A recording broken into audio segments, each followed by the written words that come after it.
kulanti wacan oo wanaagsan daawadayaal meel walbaad joogtaan halkani waa Fagaare Production ku soo dhawaada qodobada ugu waaweyn wararka xilligan aan idiin hayno waxaana kamid ah madaxweyne Qoorqoor oo heegan galiyay ciidamada Galmudug iyo Xaaf oo hub urursi ka wada magaalada Dhuusamareeb wararkii ugu dambeeyay diyaar garowga doorashada Galmudug iyo kulan natiijo la'aan ku soo dhamaaday oo dhex maray Qoorqoor iyo Xaaf ayaad warkeena ku daawan doontaan ra'iisul wasaare Rooble iyo Cabdi Xaasho oo isku fahmila sida laga yeelayo doorashada gudiyada Soomaaliland waxaan idiin soo gudbin doonaa sababta rasmiga ah ee Cabdi Xaashi uu u diidan yahay qorshaha ra'iisul wasaare Rooble madaxweyne lafta gareen oo dhaar ku maray in musharaxiinta ishubaynaya uu ula dagaalami doono sida Al-Shabaab Jubbaland oo dad u soo qabatay qaraxii lagu dilay ciyaartoyda maamulkaasi dawladda federaalkana waxay amar cusub ku soo rogtay diyaaradaha dalka ka hawlgala iyo hawlwadeennada garoonka aadan cadde ee Muqdisho intaasi waa qaar ka mid ah wararkaan idiin hayno kuwoodii ugu waaweynaa imikana u diyaar garooba qodobadaas iyo qodobo kale oo faahfaahsan haddii Allaha awoodda la raali ka noqdo waan idiin soo gudbin doonaa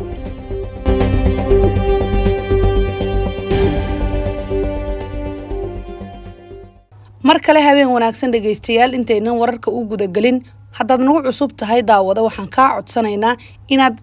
subscribe dhahdid channelka gambaleelka furo si aad u heshid mar walba xogaha muhiimkan halkan soo galino haddaad horey noola joogtayna waad mahadsan tahay like muuqaalka oo naga caawi inuu saaxiibo adiga oo kala gaaro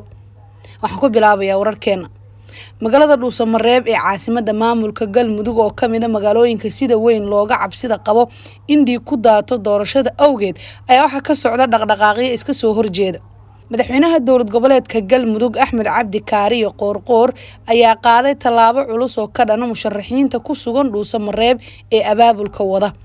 sida aan xogta ku helnay madaxweyne Qoorqoor ayaa ku amray ciidamada amniga ee ku sugan garoonka Dhuusamareeb in xildhibaanada Galmudug siyaasiyiinta iyo bulshada aysan garoonka ku soo dhaweyn karin musharaxiinta u taagan kamid noqoshada xubnaha baarlamaanka Soomaaliya sidoo kale kulankan ayaan saxaafadda loo ogolaan inay qalab la galaan gudaha garoonka Dhuusamareeb oo ay ku soo qulqulayaan siyaasiyiin saameyn ku leh siyaasadda dalka madaxweynaha Galmudug Axmed Cabdi Kaariyo Qoorqoor ayaa is hor istaagay saxaafadda oo ay la hadli rabeen xildhibaano ka hor yimid tallaabada uu qaaday Qoorqoor waxaa loo diiday inay taageero u muujiyaan musharaxiinta xilli baarlamaanku soo dooran doono xildhibaanada cusub ee aqalka sare xalay ilaa iyo maanta waxaa magaalada Dhuusamareeb ka socda kulamo looga soo horjeedo madaxweynaha Galmudug guddiga amniga Galmudug ayaa waxay amar ka soo saareen hubka tirada badan ee Dhuusamareeb iyo deegaanada kale la soo galiyo gaashaanle sare Khaliif Cabdulla Maalin ayaa sheegay in tallaabo ay ka qaadi doonaan cidii u hoggaansami weyda amarka ay soo saareen dadka u dhuundaleela arrimaha siyaasadda Soomaaliya ayaa tani ku micneeyay mid Xaaf lagu xiniiniyo qabanayo balse isaga uu taas ka diiday Qoorqoor dhinaca kale madaxweynihii hore ee Galmudug Axmed Ducaale Geelle Xaaf ayaa magaalada Dhuusamareeb ka wada abaabul xoogan oo ka dhana madaxweynaha Galmudug Qoorqoor Xaaf ayaa madaxweyne Qoorqoor ka doonaya inuu ku soo daro liiska uu soo saari doono ee ku tartamaya xubnaha aqalka sare ee baarlamaanka Xaaf ayaa kamid ah xubno badan oo la qorsheynayo in laga reebo liiska xubnaha aqalka sare ee madaxweynaha Galmudug laga sugayo madaxweyne Qoorqoor ayaa doonaya inuu is hor istaag ku sameeyo kursiga uu doonaya Xaaf iyo waliba Cabdi Xasan Cawaale Qaybdiid kulan is hor fariisiya oo dhex maray Axmed Qoorqoor iyo Xaaf ayaa natiijo la'aan ku soo dhamaaday markii la isku fahmi waayay in laga reebo liiska musharaxiinta aqalka sare kulan is hor fariisiya oo dhex maray Axmed Qoorqoor iyo Xaaf ayaa natiijo la'aan ku soo dhamaaday markii la isku fahmi waayay in laga reebo liiska musharaxiinta aqalka sare beesha uu ka dhashay Abshir Bukhari oo ah gudoomiye ku-xigeenka golaha aqalka sare ayaa diiday in Cabdi Xasan Cawaale Qaybdiid loo xiro kursiga aqalka sare dadka siyaasadda indha-indheeya waxay ka digeen in xaalad adag ay ka dhalan karto haddii kuraasta qaar ay Galmudug hoggaankeeda dadka ay rabaan siiso kuwa kalena ay is hor istaagto kursiga dhagdheer waxaa doonaya siyaasiyiin uu ka mid yahay Cabduqaadir Jahweyn iyo Sheekh Yuusuf Cali Caynte balse dhagdheer ayaa soo laaban kara Qoorqoor ayaa kursiga Abshir Bukhari inuu ku bedelo doonaya Kamaal Daahir Guutaale oo waayihii dambe saaxiibo dhow ay ahaayeen lama saadaalin karo xaalka Dhuusamareeb iyo waxa ka soo cusboonaan doona ha yeeshee waynu sugi doonaa weli waxaad daawanaysaan wararka Fagaare Production. Madaxweynaha dowlad goboleedka Koonfur Galbeed Cabdicasiis Xasan Maxamed Laftagareen ayaa si kulul uga hadlay dad uu ku sheegay musharaxiin xilal raadinaya oo ishubaynaya. Laftagareen oo ka hadlayay munaasabad lagu dhiirigelinayay ciidamada qalabka sida oo ka dhacday xarunta madaxtooyada magaalada Baydhabo ayaa sheegay inay weli taalo shaqo badan oo ku aadan xaqiijinta amniga. Annagoo awalba amniga sugaynay ayaa waxaan u baahanahay in labada gacmoodba lagu shaqeeyo oo gacanna amniga lagu sugo shabaabka meesha uu joogana looga daba tago gacanna amniga magaalada lagu sugo maadaama dad badan ay imaanayaan oo aan aaminsanahay inay ku soo dhuumanayaan shabaabkii ayuu yiri. maruu ka hadlayay musharaxiinta ishubaynaya ayuu yiri Laftagareen waxa uu halkaas ka sheegay in siyaasiyiinta qaarkood ay ishubaynayaan si ay khalkhal u galiyaan amniga doorashada. ma uusan sheegin magacyada siyaasiyiintaas iyo waliba faahfaahin dheeraada oo ku saabsan arrintaas. qofka marka uu xil raadinayo miir badan ma laha, wax walba ayaa ka suurtooba, wax aanan kursiga ahaynna uma jeedo. muddadan dambe waxaa soo siyaaday wax la yiraahdo cagajuglayn. fariin baa lagu keenayaa, waxaa lagu sheegayaa in ninkii hebel ahaa uu soo gatay hub noocyadiisu kala yihiin 2 BKM 3 BKM. wuxuuna yiri haddii kursigayga hadal la geliyo tii dheerayd baa dhacaysa ayuu yiri madaxweynaha Koonfur Galbeed. ma uusan cadeynin cidda loo hanjabayo, isagoo qudhiisuna wuxuu sheegay inuusan weli fahansanayn dadka ay ku socoto hanjabaadda uu xusay. ninka loo soo dhaaranaya ayaan fahmi waayey, ma waxaa loo hanjabayaa 100 qof ee ergada ah, ma waxaa loo dhaaranayaa maamulka, mise waxaa la yasayaa Koonfur Galbeed. laakiin waxa uu ballan qaaday inuu sugi doono amniga dadka wax dooranaya.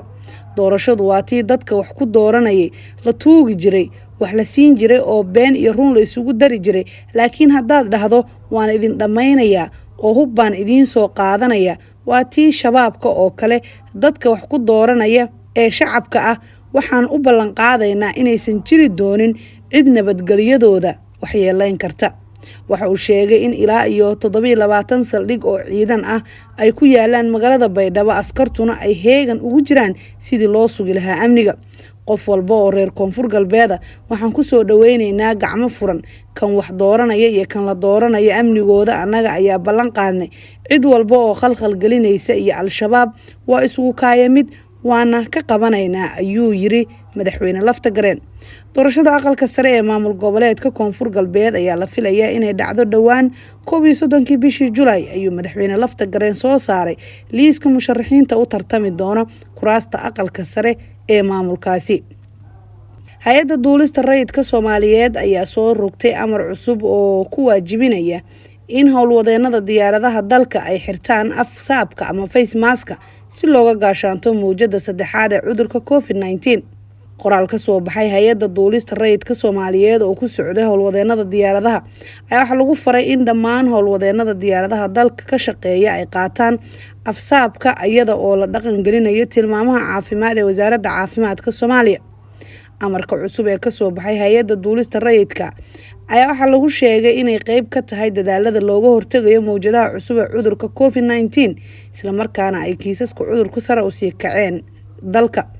maamulka duulista rayidka Soomaaliyeed ee SCAA loo soo gaabiyo waxa uu qaadayaa mas'uuliyadda ah in la dhaqan geliyo tallaabooyinka badbaadada iyo waliba tilmaamaha ay bixisay wasaaradda caafimaadka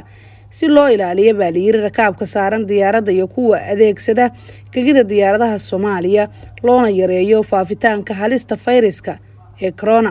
waxay ku wargelinaysaa hay'adda duulista rayidka Soomaaliyeed dhammaan howlwadeenada in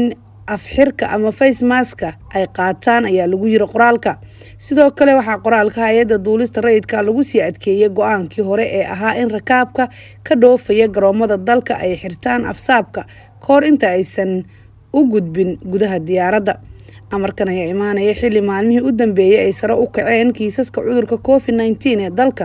waxaana 48 saac ee u dambeeyay dalka oo dhan laga helay cudurka dad kor u dhaafaya 161 qof sida ay shaacisay wasaaradda caafimaadka dalka. ugu dambeyntiina shirka golaha wasiirada Jubbaland oo maanta shir gudoomiyay madaxweyne ku-xigeenka koowaad ee maamulkaasi Maxamuud Sayid Aadan ayaa waxa lagu soo hadal qaaday qaraxii lala beegsaday kooxda kubadda cagta ee JCCI la yiraahdo ee dhawaan ka dhacay magaalada xeebeedka ah ee Kismaayo ee xarunta gobolka Jubbada Hoose.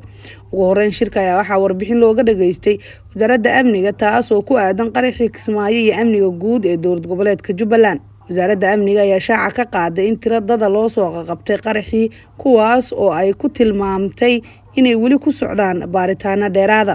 sidoo kale wasaaradda dhalinyarada iyo ciyaaraha Jubbaland ayaa golaha la wadaagtay sidii loogu gurmaday ciyaartooydii